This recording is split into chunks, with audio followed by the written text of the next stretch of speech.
Walk through York, and you're stepping on 2,000 years of history. Time here is tangled, modern life and ancient stones side by side. Sip coffee beneath the shadow of a medieval cathedral, or wander the shambles, where timber houses nearly touch overhead. York's ghosts are the echoes of Romans, Vikings, saints and traders, each leaving their mark. The city's rivers made it a fortress, a trading hub and a seat of power. Today, York is alive, not a museum, always adding new chapters to its story. Every street name, every stone whispers of the past. Here, history isn't just seen, it's felt. Let's peel back the layers and journey through York's epic tale. Our story begins in 71 AD, a time when the Roman Empire was at the height of its power, stretching its influence across Europe and beyond. The wild, untamed lands of northern Britannia beckoned, promising both challenge and opportunity for Rome's ambitious generals and soldiers. As the Romans push deeper into Britannia, they encounter fierce resistance from local tribes, but their determination is unwavering. The legions march north, bringing with them the discipline, engineering, and culture of Rome. At the strategic meeting point of the Ouse and Foss rivers, the Romans establish Iberacum, a formidable fortress for the legendary 9th Legion. This site is chosen for its natural defenses and its command over the surrounding landscape. Soon, wooden barracks, bustling bathhouses and busy streets rise from the earth, creating a vibrant outpost of Roman civilization in the heart of Yorkshire. Iberacum becomes a beacon of Roman order and luxury far from the city of Rome itself. But history takes a mysterious turn. The 9th Legion vanishes from the records, their fate lost to time. In their place, the 6th Legion arrives, rebuilding the fortress in enduring stone, leaving behind walls that still stand today. Iberacum flourishes, growing into a provincial capital. Emperors such as Septimius Severus and Constantine the Great walk its streets, making decisions that will shape the future of the empire and the world. It is here, in Iberacum, that Constantine is declared emperor, a moment that marks a turning point for Christianity and the destiny of Europe. As centuries pass and Rome's power wanes, the legions withdraw in 410 AD. Iberacum, once a thriving center, slowly fades into memory, its streets growing quiet as new powers rise. Yet the city's mighty walls and deep foundations endure, silent witnesses to centuries of change, setting the stage for new peoples and new stories. The Roman legacy lives on, in power, in architecture, and in the spirit of a city destined for greatness, where ancient stones meet the dreams of generations. York's story is just beginning, its streets alive with echoes of the past and the promise of the future.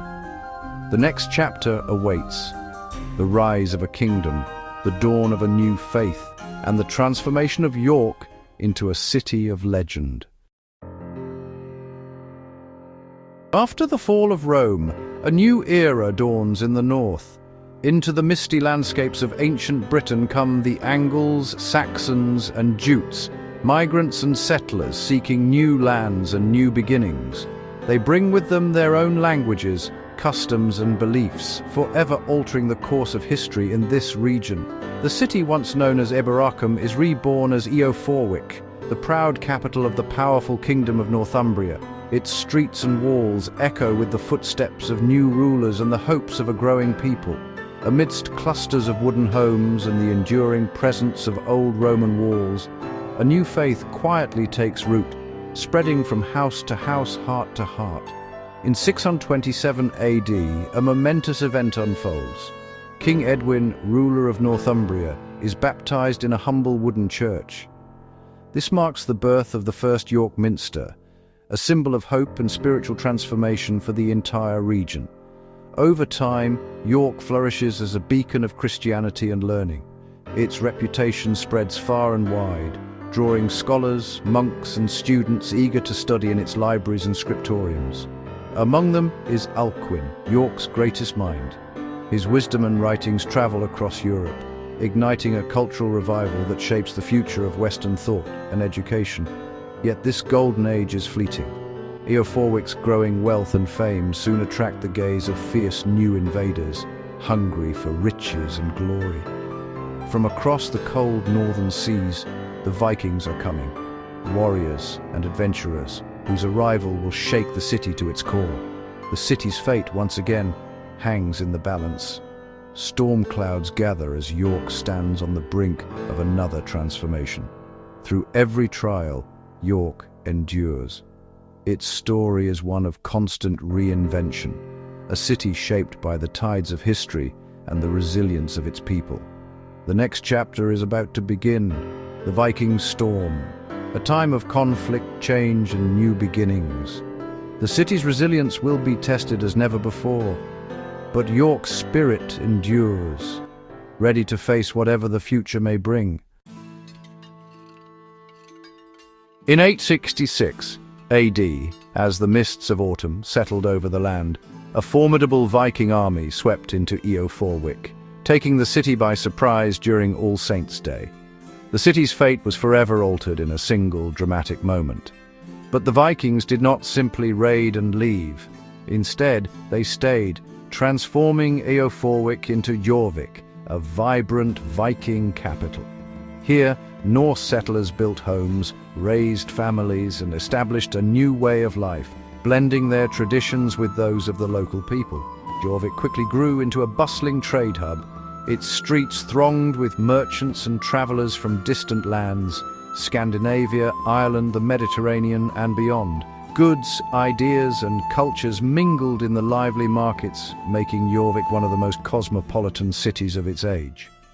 Archaeological discoveries, coins, jewelry, tools, and pottery reveal a city teeming with skilled craftsmen, ambitious traders, and far-reaching global connections. Each artifact tells a story of daily life, innovation, and exchange. Even today, Viking street names like Coppergate and Stonegate echo through the city, reminders of a Norse past that still shapes York's identity. For nearly a century, Norse kings ruled Jórvík, their power and ambition leaving a lasting legacy. Among them was the infamous Eric Bloodaxe, whose name still conjures images of fierce battles and royal intrigue. In 954 AD, the last Viking king fell, and Jórvík was absorbed into a united England. The Viking era ended, but its spirit endured. The Viking age may have passed, but its influence lingers in York's language, its winding streets, and the resilient spirit of its people. The city's Norse heritage is celebrated and remembered to this day. York was forever changed, becoming a city that is cosmopolitan, resilient, and rich in heritage, where the past and present coexist in every stone and street. Soon, a new chapter would begin. The Norman Conquest, ushering in an era of medieval glory and transformation. York's story is far from over. Each day, the city continues to evolve, shaped by centuries of change and resilience. Every era leaves its mark, layering new stories atop the old, creating a rich tapestry of history and culture. Through it all, the city's heart beats on, timeless, enduring, and alive with the echoes of its Viking past. 1066, William the Conqueror claims England, but York rebels. William's response is brutal. The harrying of the north devastates the land. York is sacked, but from the ashes it rises stronger. Norman castles like Clifford's Tower dominate the skyline. Medieval York thrives on the wool trade, governed by powerful guilds. The city's creativity shines in the York mystery plays and grand stone houses, the crowning glory. York Minster, begun in 1220, takes 250 years to build. Its stained glass and soaring arches symbolize York's faith and ambition. By the late Middle Ages, York is England's second city, prosperous, proud, and magnificent. The city's golden age is in full bloom, but new conflicts loom on the horizon. The Wars of the Roses pit York against Lancaster in a dynastic struggle. York's loyalty to the White Rose brings triumph and tragedy, heads on spikes, kings crowned and killed. The Tudor victory brings religious upheaval. Henry VIII's Reformation closes monasteries and sparks rebellion. The Pilgrimage of Grace, led by Robert Asker, ends in betrayal and brutal executions. York's faith is tested. Martyrs like Margaret Clitheroe die for their beliefs. The city endures, scarred but unbroken. Each era brings new challenges, from royal favour to royal wrath. York's resilience is legendary. The city's spirit survives every storm. The next century brings civil war and transformation. York's story continues to evolve. The English Civil War turns York into a royalist stronghold and battleground. Besieged for weeks, the city surrenders after defeat at Marston Moor. Peace returns in the Georgian era. York becomes a centre of elegance, culture, and high society. Grand townhouses, assembly rooms, and theatres flourish. The city's genteel reputation grows, far from its violent past. A new industry emerges: chocolate. Quaker families lay the groundwork for Rowntree and Terry, making York famous for sweets like Kit Kat and chocolate orange. The scent of chocolate becomes part of York's identity. The city reinvents itself yet again. From war to refinement, York adapts and thrives. The industrial age is on the horizon. Change is coming, fast. The Victorian era transforms York with the arrival of the railway. George Hudson ensures York is a transport hub. The world's largest station rises. Industry booms, but the city also treasures its past. Museums and preservation efforts begin. Tourism flourishes, visitors flock to the Minster and medieval streets. York balances progress with heritage. 2 world wars test the city. The Baedeker raids of Dub 21 bring destruction. Citizens save York Minster from fire, preserving its heart. Despite loss and hardship, York's spirit endures. The city rebuilds, honoring its history. Each challenge strengthens its identity. York's legacy is resilience. The modern era awaits. Post-war York rebuilds with respect for its past, restoring historic streets. The founding of the University of York brings new energy and ideas. Archaeological discoveries, like the Viking city at Coppergate, spark living history attractions. Museums and immersive experiences make York a top destination. Today, York blends tourism, education, business, and science. Floods and challenges come, but the city always recovers. York's story is Britain's story. Migration, faith, conflict, and survival. Each era leaves a layer. The city's spirit endures.